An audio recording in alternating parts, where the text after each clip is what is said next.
Olá, olá, continuando nossos estudos aqui. Só para sintonizar, estamos falando do negócio jurídico, mais especificamente do conceito a partir dos seus elementos constitutivos. Vimos que, pela teoria da escada pontiana, o negócio jurídico pode ser aqui considerado a partir do seu plano de existência, validade e eficácia. Vimos todos os pressupostos de existência, vimos todos os requisitos de validade e paramos falando aqui dos elementos acidentais que podem surgir e que vão interferir no plano da eficácia. Vimos na última aula a respeito da condição, como aquele evento futuro incerto. Vimos a respeito do termo, como sendo um evento futuro e certo. E nos faltou passar pelo encargo para encerrar essa parte aqui da escada pontiana, mais especificamente o plano da eficácia. Só para lembrar aqui, quando falamos da eficácia, desse plano da eficácia, nós estamos analisando se aquele negócio jurídico ele possui ou não algum tipo de elemento acidental, ou seja, algum elemento que vai modificar ou não a produção de efeitos, vai modificar ou não a eficácia do negócio jurídico. Se ele for puro e simples, ele não tem nenhum elemento acidental, ele já produzirá, portanto, efeitos a partir do momento em que cumprir os pressupostos, cumprir os requisitos, no momento da celebração. Mas ele pode ser um negócio jurídico que contém elementos acidentais, que são aqueles que alteram a eficácia, os efeitos do negócio jurídico. Vimos que ele pode ser condicional, como eu falei, quando está sujeito a uma condição, que é um evento futuro incerto.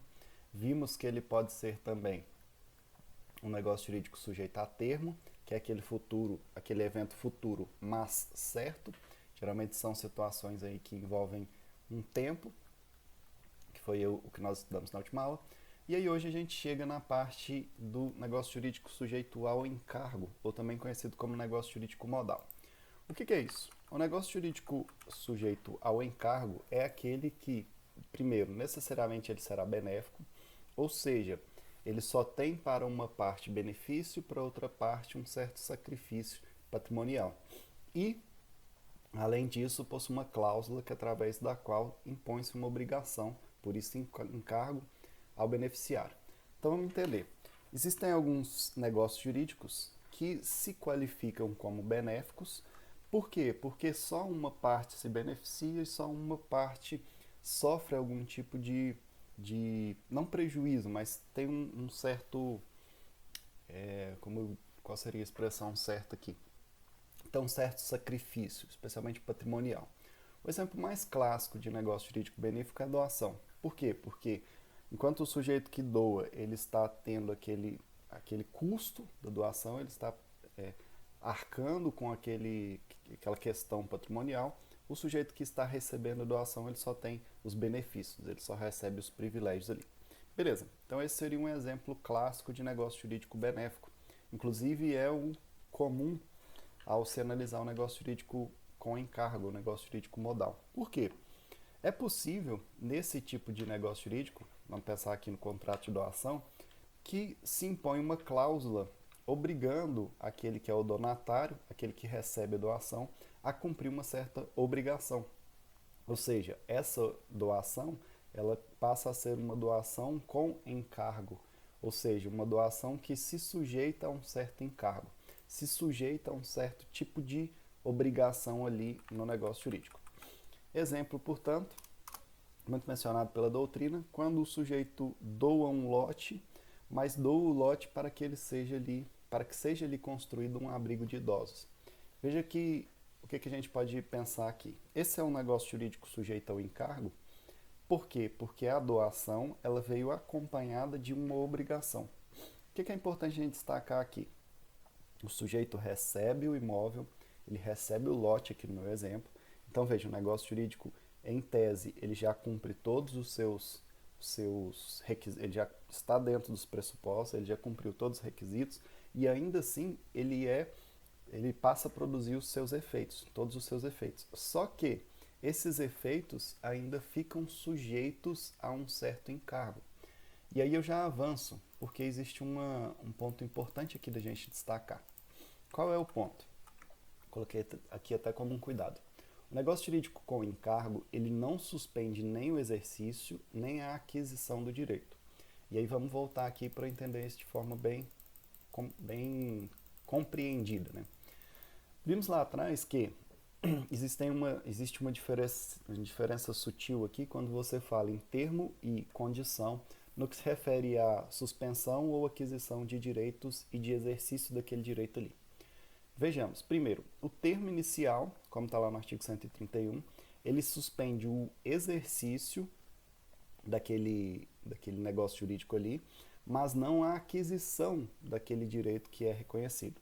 Então, pensando aqui, se João celebra uma doação de um carro para Maria, mas coloca que essa doação só ocorrerá, ou só produzirá os seus efeitos a partir do dia 30 de março, aqui como a gente colocou, significa que até acontecer, até chegar nesse dia 30, Maria já terá o direito, ela já tem a doação ali como reconhecida, já existe aquele direito reconhecido, mas ela não pode exercê-lo, ou seja, ela não pode usar o carro, não pode pegar o carro e vender, não pode fazer nada disso.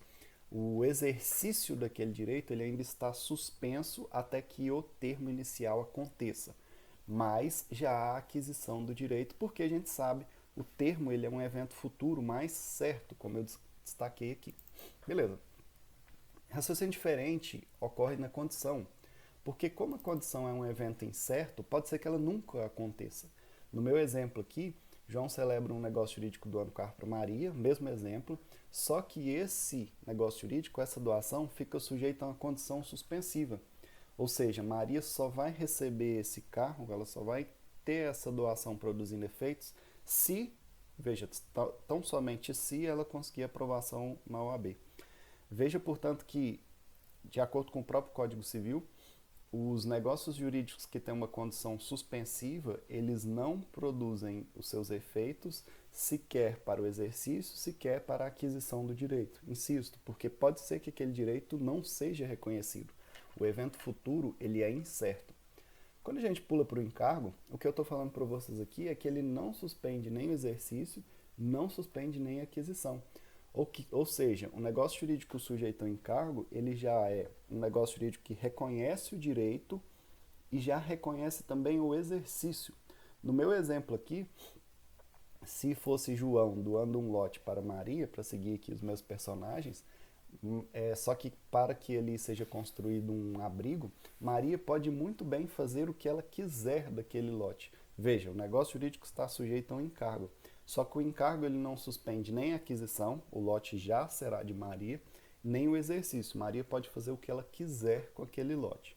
Isso, inclusive, é o que consta no próprio Código Civil, quando ele fala aqui no artigo 136, o encargo não suspende a aquisição nem o exercício do direito.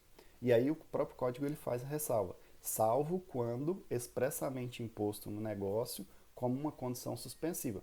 Vamos imaginar que esse exemplo aqui fosse o seguinte, João doa um lote para Maria se, ou seja, aqui já é uma condição, se Maria se comprometer a ali construir um abrigo de idoso. Veja que existe uma diferença sutil. No negócio jurídico com encargo, você tem o negócio jurídico benéfico, mais um encargo, mais uma obrigação. São vamos dizer assim, dois elementos que se somam. No negócio jurídico com condição suspensiva, você tem um negócio jurídico, mais um negócio jurídico que fica condicionado aquilo ali. Ele só pode produzir efeitos se aquele evento futuro e incerto acontecer. E aí, você pode estar se perguntando, beleza, então qual que é a razão de ser da pessoa colocar, por exemplo, um encargo no negócio jurídico? Ele tem efeitos, ele tem, na verdade, consequências diferentes. O que a gente pode destacar aqui na doação mais especificadamente? Se o donatário, que é aquele que se beneficiou do negócio jurídico, não cumprir o encargo, é possível que você entre com a ação de obrigação de fazer, exigindo que ele cumpra aquilo ali. Então vamos imaginar que João doou um lote para Maria, ali construiu um abrigo de idoso, ela não construiu. João poderia entrar com a ação, obrigando Maria a construir aquele abrigo de idosos ali no lote. Por quê? Porque existia esse encargo previsto no negócio jurídico. Existia aquela previsão de que Maria se obrigaria a construir o abrigo ali. E, inclusive, é possível também entrar com a ação para revogar. Ou seja, Aqui o negócio, como a gente sabe e como a gente viu ali em cima, como ele já reconhece o direito, já conhece o exercício, o negócio jurídico cumpre todos os seus elementos, já existe, já vale e já é eficaz. Só que é possível, a partir do momento que existe um encargo, que você retire daquele negócio ali não só a eficácia como a validade. Você faça com que ele seja revogado. Você retira dele a validade. Retorna ao status anterior, ou seja, você volta aquele lote que João doou a Maria para João, aquilo que a gente vai chamar de revogação. E por quê, né? Ou qual a base legal ou fundamento para você fazer isso? É a própria ideia de que existia um encargo e esse encargo não foi cumprido, ou esse encargo foi descumprido. Isso dá a base para você falar em revogação da doação. Vejam, portanto, que o encargo ele é um elemento acidental um pouco mais sutil, um pouco mais ameno, mais leve. Por quê? Porque ele não modifica os efeitos do negócio jurídico a princípio. Ele só vai interferir nos efeitos do negócio jurídico se posteriormente você verificar que o encargo não foi cumprido. Aí é possível pensar, por exemplo, na obrigação de cumprir aquele encargo ou mesmo na revogação do negócio jurídico benéfico pelo descumprimento do encargo ali presente. Outro ponto importante da gente destacar aqui, seguindo a ideia do Código Civil, ou seguindo as disposições do Código Civil, é que a lei fala que considera-se não escrito o encargo ilícito ou impossível. Então vamos imaginar ali que a doação do lote ela é feita para que ali seja construído, sei lá, um ponto de venda de drogas, né? Explicitamente dessa forma, seria um exemplo de encargo ilícito. Nessa situação, você simplesmente desconsidera o encargo, como se ele não tivesse ocorrido, e aí o negócio jurídico se torna puro e simples. A não ser que aquele encargo seja um motivo determinante da própria doação, né? O sujeito tem como razão de ser, o único motivo que justifica aquela doação ali é a construção de uma área ou um prédio qualquer, uma casa qualquer, para que ali seja realizado o tráfico de drogas. Nessas situações, você pode invalidar o negócio jurídico pela ilicitude do motivo determinante. A gente vai ver isso mais à frente. Só para destacar aqui a diferença, né, quando a gente pensa, por exemplo, numa condição ilícita, tem efeitos diferentes de você pensar no encargo ilícito, pois o encargo ilícito ele simplesmente ele é ignorado se não for o motivo determinante do negócio jurídico. Beleza? Então, fechando o nosso raciocínio aqui, nós estudamos, na verdade, todos os elementos que compõem o plano de existência, todos os elementos que compõem o plano de validade, todos os elementos em regra que são trabalhados pelo código de forma explícita que compõem o plano da eficácia. Destaque aí para a condição, para o termo e para o encargo. Você vê isso a partir lá do artigo 120, 121, quando ele começa a falar das condições. Logo em seguida ele fala do encargo, aqui nos artigos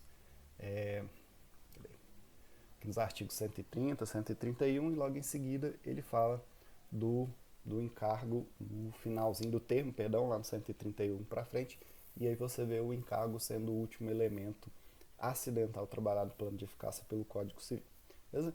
Então encerramos mais essa parte dessa matéria, e aí na próxima aula nós seguiremos estudando agora sim a classificação dos negócios jurídicos. Beleza? Valeu!